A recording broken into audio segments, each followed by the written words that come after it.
आप देख रहे हैं रोशन पाकिस्तान न्यूज। साबिक तालका नाज़िम और पीपल्स पार्टी रहनुमा रईस अब्दुल गनी बिगाड़ ने धाबेजी में मुख्तलिफ ताज़ियती सिलसिलों के बाद प्रेस क्लब में सहाफ़ियों से गुफ्तगू करते हुए कहा है कि मिल जरिया धाबेजी में निजी फैक्ट्री में मुकामी लोगों को रोजगार नहीं दिया जा रहा जो इनका हक है। सरमायादार की इस अमल पर अफसोस होता है कि वो जहाँ भी सरमाया लगाते हैं, जहाँ से कमाते हैं, वहीं के लोगों को रोजगार भी नहीं देते।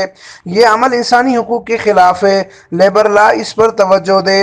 दूसरी जानिब धाबेजी का बुनियादी मसला पानी है। यहाँ जब आबादी कोई 10-20 हजार पर थी तब 1980 में शहरियों को यूनिसेफ और पब्लिक हेल्थ ने एक लाइन सप्लाई की दी थी जो अब 40 साल बाद 1 लाख से ज्यादा आबादी की वजह से नाकारा है।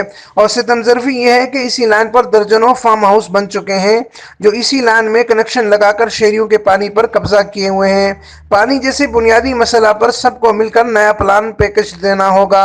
मुकामी MPA और ठट्टा जिला की क़यादत खुसूसन MP हाजी अली जरदारी को तवज्जो देनी होगी और इंसानी बुनियादी हक पानी के लिए धाबेजी शहर जो 1 लाख आबादी से तजावज कर चुका है कोई नई स्कीम जारी कराई जाए। इस मौके पर फकीर नबी बख्श बलोच, होत खान बलोच व दीगर मौजूद थे। मूंखे इहो मिलियो त मां पाणी ते पाणी चढ़ियो ऐं सुकून थी वियो पंहिंजे दफ़ा। हाणे जेसिताईं मुंहिंजो अंदाज़ो लॻे थो मुंहिंजो कमु कयल आहे पर मूंखे ख़बर इहो त हाणे इहा तव्हांजी पाणी लाइन जेसिताईं ॿाहिरि न थींदी, तव्हांजी पाणी जी लाइन जेसिताईं ॿाहिरि न थींदी तेसिताईं छाजो अंदरां अचे थी त साॻियो माण्हू त हलियो वञनि था। इन लाइ फ़क़ीर मूंखे ॻाल्हायो ऐं हाजी अली ज़रदारी सां मिलंदुसि ऐं पंहिंजो डिस्ट्रिक्ट प्रेसिडेंट आहे सादिक मेमन, हुन सां ॻाल्हाईंदासीं। अमीन फारूकी, रोशन पाकिस्तान न्यूज़, ठट्टा, सिंध।